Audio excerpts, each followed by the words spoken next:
Bismillahirrahmanirrahim. Alhamdulillah wassalatu wassalamu ala Rasulillah wa ala alihi wa ashabihi wa man tabi'ahum bi ihsanin ila yaumiddin wa ba'du. Ikhwati fillah, azani Allah wa iyyakum. Kita lanjutkan kembali pembahasan as-sirah nabawiyah. Pembahasan kali ini berkaitan dengan kepribadian Nabi sallallahu alaihi wasallam sebelum masa kenabian. Beliau sallallahu alaihi wasallam tumbuh sejak kecil dalam keadaan sehat akalnya, memiliki banyak kelebihan dan kejernihan hati.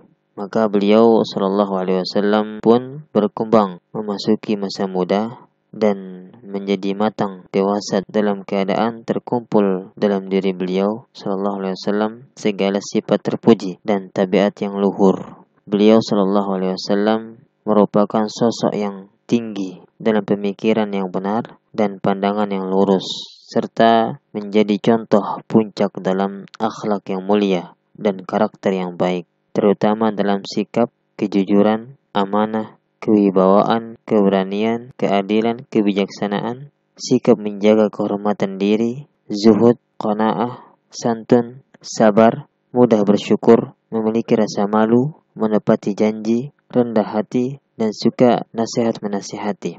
Ini terlihat dari pengakuan kaum Quraisy kepada beliau. Bahkan beliau diberikan laqab dengan Al-Amin, seseorang yang amanah.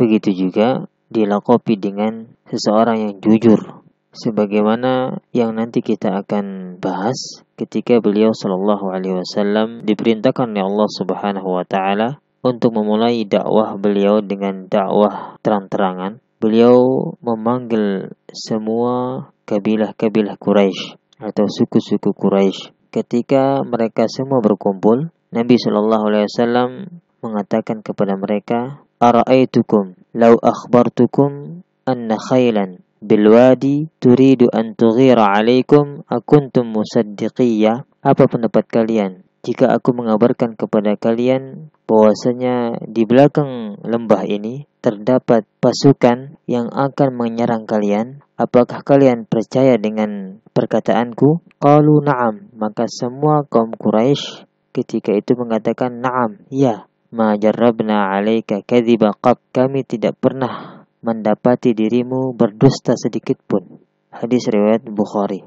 Dan beliau sallallahu alaihi wasallam berada di atas tinggi-tingginya nilai kebenaran dan kebaikan, sebagaimana ungkapan paman beliau sallallahu alaihi wasallam, Abu Talib. Beliau mengatakan, wa abyadu yustasqal ghamamu biwajhihi thimalul yatama ismatun lil aramili. Dan yang berkulit putih yang awan diharapkan turun hujan dengan wajahnya, tempat bernaung anak-anak yatim, tempat berlindung para wanita janda. Beliau sallallahu alaihi wasallam suka menyambung tali silaturahmi, suka memikul beban orang yang senasib, membantu orang yang tidak berpenghidupan sampai mendapatkannya. Beliau sallallahu alaihi wasallam senang menjamu tamu dan menolong orang-orang yang terkena musibah. Dan ini terlihat dari apa yang disifati oleh Khadijah radhiyallahu anha terhadap diri beliau ketika pertama kali wahyu turun. Sungguh Allah Subhanahu wa taala meliputi beliau sallallahu alaihi wasallam dengan perlindungan dan pemeliharaan.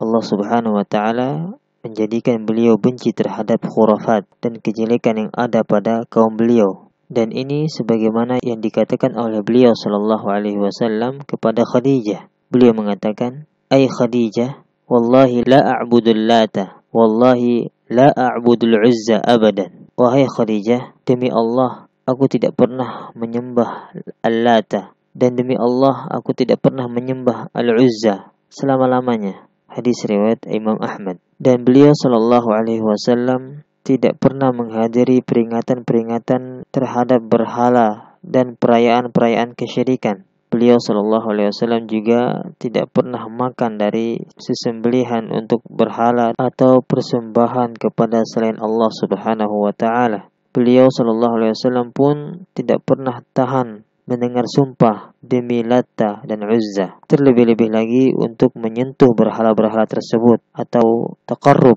mendekatkan diri kepadanya. Dan beliau sallallahu alaihi wasallam adalah sejauh-jauhnya manusia dari kesenangan, minuman keras, dan menyaksikan hal-hal yang melalaikan. Sampai-sampai beliau sallallahu alaihi wasallam tidak pernah menghadiri tempat-tempat permainan, hiburan malam, tempat kumpul-kumpul anak-anak muda, dan tempat-tempat percintaan di kota Mekah.